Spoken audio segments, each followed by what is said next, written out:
Welcome to Top 30. I'm Richard Bacon. And I'm Kristen Smith. And here are your top 30 stories in 30 minutes. The California-based company Immune Therapeutics developed an experimental treatment that may help reduce serious allergic reactions to peanuts. The study involved 500 participants ages 4 to 17, all of whom had severe peanut allergies. They were given either capsules containing peanut flour or a dummy powder, and researchers didn't know which subjects got which capsule.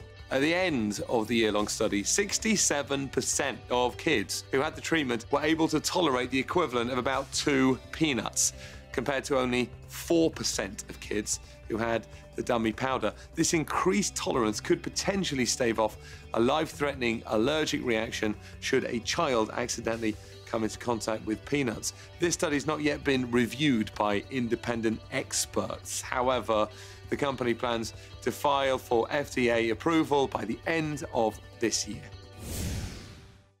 The beloved evangelist known as America's pastor, Billy Graham, died of natural causes Wednesday morning at the age of 99. Faith means that I receive and that I do something about it. Graham spent more than 6 decades preaching and prayed with every American president since Harry Truman. And you know you live in Los Angeles when the Olympics are interrupted to show a wild high-speed chase. Residents were upset yet intrigued when the local network cut to someone in a stolen pickup truck who T-boned a taxi, then drove into a train tunnel. He was eventually apprehended. And finally, George and Amal Clooney donated $500,000 to the March for Our Lives event that'll take place next month in D.C. It's a protest for gun control in the wake of the Florida school shooting. Celebs like Oprah, Steven Spielberg, and producer Jeffrey Katzenberg quickly joined in with their own donations of $500,000. Okay, Richard, I understand you have some business news for us. Yes, Kristen, let's go to the New York Stock Exchange for our Fox Business Minute today with Jerry Willis. Jerry, I'm hearing that Chipotle are making some major changes. That's right, Richard. After critics found holes in Chipotle's queso, the burrito joint is trying to spice up its menu again with quinoa. The company's new CEO hopes that new food rollouts like quinoa will boost restaurant traffic after recent financial struggles. And don't try that free Dunkin' Donut coupon. It's a scam. Dunkin' Donuts says a clickable coupon for a free box of donuts to celebrate its anniversary is fake news. The link for the coupon directs people to a 3-question survey about the coffee chain. And Amazon employees might have accidentally leaked the location of its new headquarters. Arlington, Virginia. A local Arlington news site saw an unusual spike in traffic to a December article explaining how Arlington County was the first in the country to be selected for an environmental award. The editors of the site looked into it and found that the spike in clicks originated from an internal Amazon location. And Jerry, how big would this be for Arlington? Well, look, it would be huge for any city. Amazon is planning to bring 50,000 jobs to the city.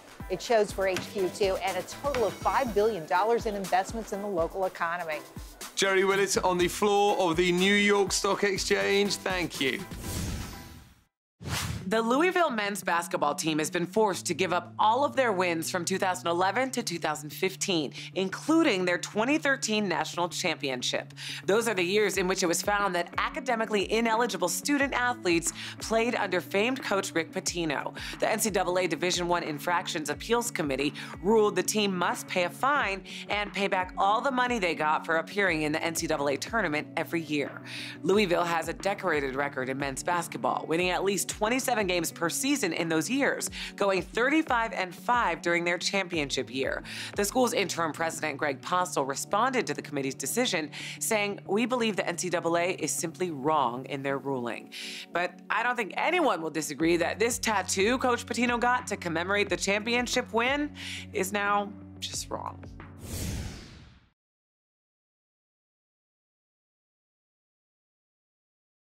Welcome back to Top 30. The movie Black Panther premiered this weekend, breaking multiple box office records.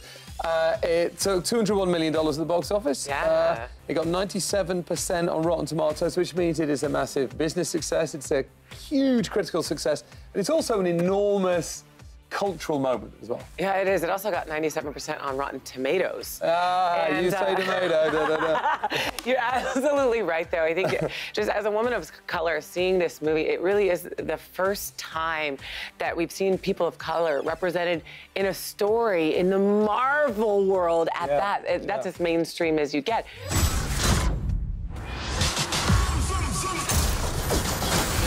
I haven't actually seen it. Is it really that good? Is it 97% on tomatoes? Yes, it is. It really is that good artistically. The director, is African American as well? Ryan Coogler, also directed Fruitvale Station, Creed. I keep meaning to see superhero movies, and then I worry that they're going to be a bit silly. But because you've said it's good, I will now see it. Yeah, absolutely. You can't miss it. You must see this one. Okay, well, I know you love cruises. Love them. On your yacht with your beverage of choice, feet up. I see you in white from head to toe on your yacht. I don't actually have a yacht, just to be clear. But I bring this up because there was a nightmare cruise situation. Passengers of one Carnival cruise are calling it really the worst vacation ever. They said members of an extended family were going around the ship and just looking for fights and literally attacking people. Some of the incidents were caught on camera.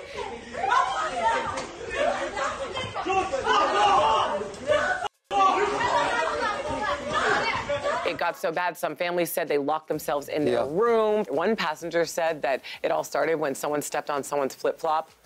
I don't know if that's true. What I do know is they're open-toed. I mean, that's going to hurt. I mean, it's going to happen. Carnival is, saying that they're offering the cruise members 25% off their next Carnival cruise. Yeah, I don't know. I suspect I'd have got to the end of this cruise and looked back on the fight as being probably the most interesting thing that actually happened. Let's talk about a scandal at the Olympics. A Russian curler has been accused of taking the performance-enhancing drug meldonium. It increases stamina. How would you describe curling? People have never seen it, Kristen. It is that. I don't even need to talk. It's so funny. You just glide down the ice and you do the little broom thing. What is it, shuffleboard? It's like shuffleboarding. Shuffleboarding. Yeah, pretty much.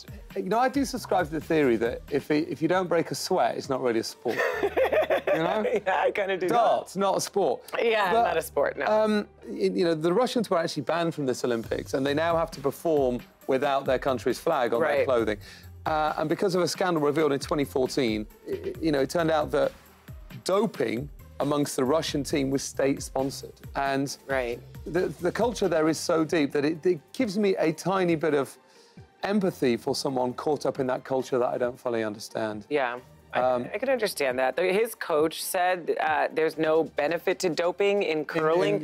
Really? Because there's no stamina needed in a game in which you don't break a sweat. Yeah, so he is going to get another drug test, am I right? And so the curler has not commented publicly. We'll have to take that second drug test, and then I guess we'll see what happens from there. But what I do like about curling, and this is going to offend any curlers watching, is that it just makes, when I watch it, it makes me think I could be in the Winter Olympics.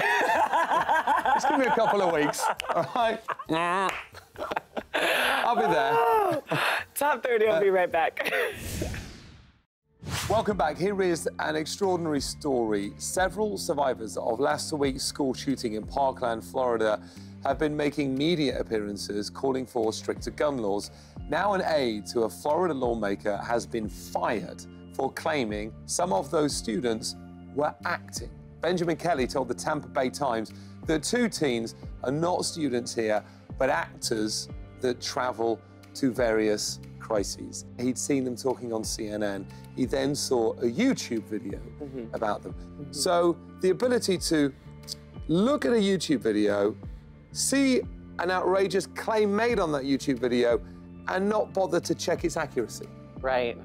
Yeah, just seeing it as fact because it's on YouTube or Twitter. Send it to a newspaper. Right, yeah. And the response has been overwhelming, especially from kids, survivors of the shooting in Florida. The 11th grade class president came out with a really powerful tweet. Her name is Jacqueline Corin, and she basically said, "We are kids, not actors." People very hurt by this because right now it's a time of mourning. You know what you do here, and this is what makes me so angry about this, is you deepen grief. These are people Right. grieving. They've been through enough. And you add this layer of complication, Right. something that is already impossible. And now the conversation is going like this, when it's like, wait, let them go through what they need to go through. They really have been through enough, so I agree with you, Richard. All right, you guys, until this week, it was legal for actors to keep their real age from being posted on IMDb. It was an attempt to prevent age discrimination when casting movies and TV shows. But now listen to this. A federal judge says the law violates the First Amendment. He also says the real problem is sex discrimination. But you can't really expect a federal judge to understand Hollywood. Most people don't understand Hollywood. I don't even know if I understand. Does anyone really understand not Hollywood? Really. I do understand the point about age discrimination affecting women more than men, and that is clearly true. But the judge made, I think, a perfectly good point. It is people making unfair, discriminatory decisions that is the issue, not people's actual, real, truthful ages. Yeah, not working towards the solution, but instead perpetuating the problem. Yeah. It's just a step in the wrong direction. The thing is, what people may not understand about Hollywood is we have an age range. Like, for example, I don't say I'm this age. I say I'm 24 to maybe 39, you know? I mean, 24 is a bit of a stretch. Shut up. How old are you? Top 30, we'll be right back.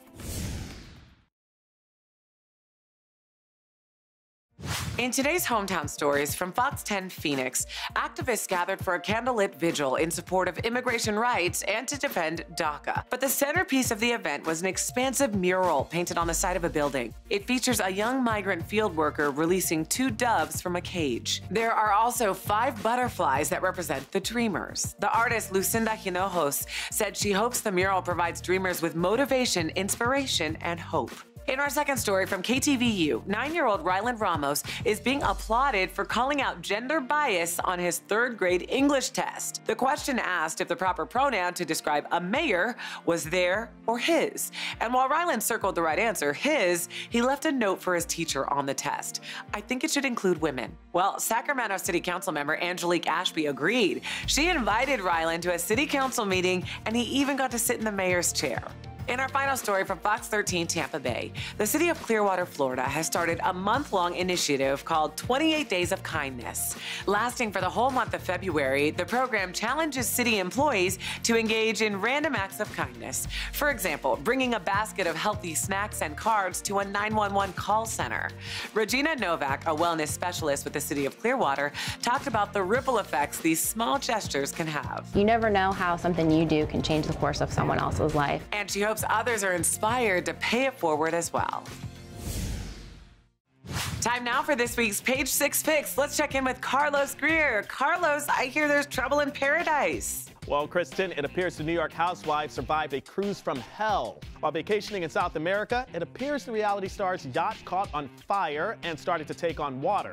The housewives were hysterical, scared for their lives, and a couple of them were even vomiting from seasickness. Luckily, they were eventually rescued by a passing boat. And back on land, another New Yorker seems to be having a better time. Jay-Z dropped more than $110,000 to celebrate the birthday of his close friend and president of Rock Nation Sports, Juan O.G. Perez. But the partying days are over for Dennis Rodman. After entering rehab back in January after his DUI, Rodman is celebrating more than 30 days sober. He told Page 6 he's decided to kick the booze, saying, "I want to see my kids grow up. I just needed to stop partying, take a step back, and get my life back in order." And that's this week's Page 6 Fix. See you next time. All right, great stuff. Thanks, Carlos. For more news and gossip, watch Page 6 TV weekdays. Check your local listings. Automakers are engaged in a different kind of race to see how many cup holders they can fit in their cars. The 2019 Subaru Ascent might have the most of any car. Its 7 or 8 passengers have 19 cup holders. That is at least 2.4 a person. That beats out the Volkswagen Atlas SUV with 17 and the Toyota Sienna minivan with 12. Car companies have also responded to the growing popularity of larger drinks. When Chrysler merged with Fiat, it had to 3D print replica fast food cups so the Italians could make sure that their designs fit American beverages. The chief executive of Daimler said, "For years, Mercedes was convinced we should teach Americans to drink their coffee at home." Obviously, that didn't work out so well. The shift is also in preparation for a future of self-driving cars. Less time for driving means passengers will have more time for drinking. 2.4 cup holders per person does seem like a wild amount of liquid to consume in a confined area, but whatever makes you happy.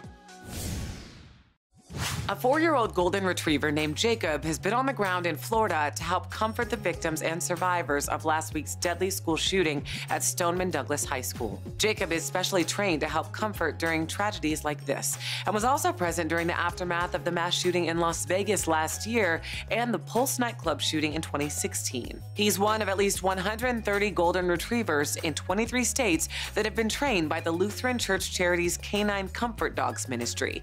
Launched in 2008, the group of dogs are trained to soothe people and keep them calm during distressed times of grieving. The charity's CEO says a lot of times with students that are on the ground, the dog lies down on the ground and they lie on top of the dog. They're kind of comfort rugs with a heartbeat sometimes. LCC also uses the dogs at military funerals and says they use golden retrievers because they're good dogs by nature and a lovable breed. The sale of recreational marijuana was set for July 1st in Canada, but it's now being delayed until late August or early September. The country's health minister revealed they won't meet the July date because provincial and territorial governments need 8 to 12 weeks following the sanction to prepare for retail sales. Legal marijuana will go on sale in all provinces at the same time, so they all have to wait for each other. Independent Ontario Senator Tony Dean explained there will be a final vote by the Senate on June the 7th, but said, in a sense, if that bill is approved on June 7, cannabis will be legal in terms of the law. It just won't be available for another few weeks. So while the delay is frustrating, Dean says the certainty of a final vote is good news. While it is fair to say Americans consistently medal well at both the Summer and Winter Olympics, that wasn't always the case. In fact, it wasn't until extreme sports were introduced in the early 90s that the United States began to dominate. Between 1994 and 2014, Americans won 34 medals in freestyle skiing, aerials, and snowboarding since they were added. At the 2014 Games in Sochi, Team USA won 28 medals, but if you don't include the extreme sports that were introduced in 1994 and later, Americans would have finished with just 11 medals. Adversely, between 1964 and 1992, Americans only finished in the top 5 most decorated teams twice out of 8 times. In more traditional Winter Olympic sports like ski jumping, cross-country skiing and curling, Americans have won only 1 medal each and 0 in the biathlon. So if Americans continue to capitalize on the big air events, they're likely to end up near the top again this year. Kidney stones are on the rise, according to a new study by the Mayo Clinic. They're solid deposits that form inside the kidney. About 10% of people will have them at some point. They're also extremely painful. One doctor compared the sensation to childbirth. They sometimes require several medical procedures. The trend was especially common in women. Over a period of almost 30 years, kidney stones in females quadrupled. Cases in men doubled during the same time. The study's authors think part of the increase is due to better imaging technology. CT scans let doctors find stones that might not have been diagnosed 20 years ago. The lead author said a lot of people who get these are susceptible because of their genetics, and then perhaps on top of that is an added risk from their diet. Nearly 75% of stones are made from calcium oxalate. Oxalate is a natural substance found in things like beets, chocolate, tea, and nuts. Doctors recommend a diet low in sodium and drinking plenty of water to keep your kidneys running properly. Road trips are on the rise, according to recent data gathered by a global travel and tourism study. It was found that during the last year, nearly 14 million more vacations were taken within the United States rather than outside the country. 2 of the main reasons road trips are appealing right now is flexibility and the ability to pack as much as you want into your car. Road trips give travelers the ability to come and go as they please and make last-minute stops at places of interest like museums, restaurants, shopping, and festivals. Millennial families have been driving travel growth in the US, and low vacation cost is important to them. Though Americans are still flying plenty, whether it's international or domestic, 39% of leisure travel in the last 12 months included a road trip, increasing 17% from last year. U.S. hospitals are recruiting nurses from hurricane-ravaged Puerto Rico to help with an ongoing nursing shortage. Florida is one of the states most aggressively recruiting Puerto Rican workers. Some hospitals there have developed an outreach program that helps nurses who want to come to the U.S. to find jobs. It's really a win-win. These nurses usually get more money and a lighter workload, while the hospitals get qualified Spanish-speaking nurses who can work with the growing Hispanic population. Since Puerto Rico is a U.S. territory, there are also no work visa issues to deal with. Experts say the U.S. will have to gain 1 million nurses by 2022 to try and relieve the current nursing shortage. Hey, Richard, what's coming up on our next show? Kristen, we're talking about dieting. Doctors and patients have been debating which diet is better for weight loss, low fat or low carb. Now, a surprising new study may have the answer. Plus, some Tinder users are trying to connect with Olympic athletes, and the unbelievable story of an Army veteran who came back from a crash to dance at his daughter's wedding. Top 30 also covers more of the day's stories live on Facebook daily, 9:30 Pacific, 12:30 Eastern. It's all coming up on the next Top 30.